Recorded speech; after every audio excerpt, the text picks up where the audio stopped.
Assembly ఎన్నికలు సమీపిస్తున్న తరుణంలో ప్రజలకు మేమున్నామని భరోసా ఇచ్చేందుకు పోలీసులు కవాతు నిర్వహిస్తున్నారు. మండల కేంద్రమైన రెంటచింతలలో కేంద్ర బలగాలతో కలిసి స్థానిక పోలీసులు కవాతు నిర్వహించారు. ప్రజలు స్వేచ్ఛగా ఓటు హక్కు వినియోగించుకోవచ్చని, ప్రజాస్వామ్య విరుద్ధంగా వ్యవహరించే వారికి తగిన చర్యలు తప్పవని సందేశం ఇచ్చేందుకు కవాతు నిర్వహిస్తున్నట్లు ఎస్ఐ నారాయణరెడ్డి తెలిపారు. ఎన్నికల సమయంలో ప్రజలు ఎవరు కూడా ఎలాంటి ప్రలోభాలకు గురికాకుండా స్వేచ్ఛాయుత వాతావరణంలో తమ ఓటు హక్కును వినియోగించుకోవాలని కోరారు. ప్రజలకు ఓటర్లందరికీ రక్షణగా తామున్నామని ధైర్యం ఇచ్చేందుకే ఈ కవాతు నిర్వహిస్తున్నట్టు తెలిపారు. ఎలాంటి చట్టవిరుద్ధమైన కార్యకలాపాలైనా తమ దృష్టికి వచ్చినట్లయితే వెంటనే పోలీసులు సమాచారం ఇవ్వాలని కోరారు.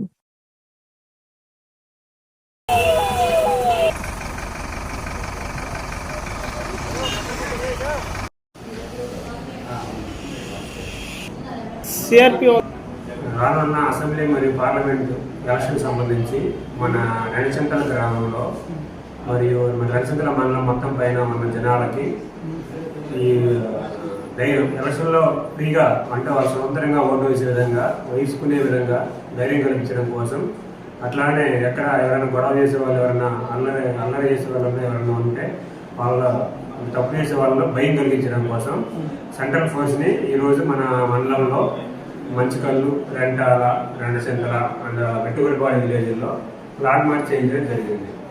దీనికి సంబంధించి అందరూ ప్రజలు ఎవరైనా సమస్య చేసేవాళ్ళు పబ్లిక్ మన రెంటచింతల విలేజ్లో ఎవరు ఎలక్షన్ ప్రాబ్లం చేయకుండా మంచిగా ఓటేసి ఎవరి ఓటు వాళ్ళకు వినియోగించే విధంగా మేము పోరాడుతున్నాం. దానికి మీరు అందరూ సహకరించే కోరుతున్నాం. ఓటు ఎక్కడ ప్రాబ్లమ్స్ జరుగుతాయి అనుకుంటున్నాం సార్? ఎక్కడెక్కడైనా సపరేట్గా మనం అనుకునే జరుగుతాయని మనం చెప్పము కానీ కాకపోతే సమస్యార్థ గ్రామాల కింద మంచికల్లు, రెంటాల, తుమ్మూరుకోట, పాల్వాయి, నెట్టుబడిపాడు విలేజ్ అని గుర్తించాం. మండలంలో ఈ 5 గ్రామాలని సమస్యార్థ గ్రామాలుగా గుర్తించాము. ఎంతమంది దిగారు సార్?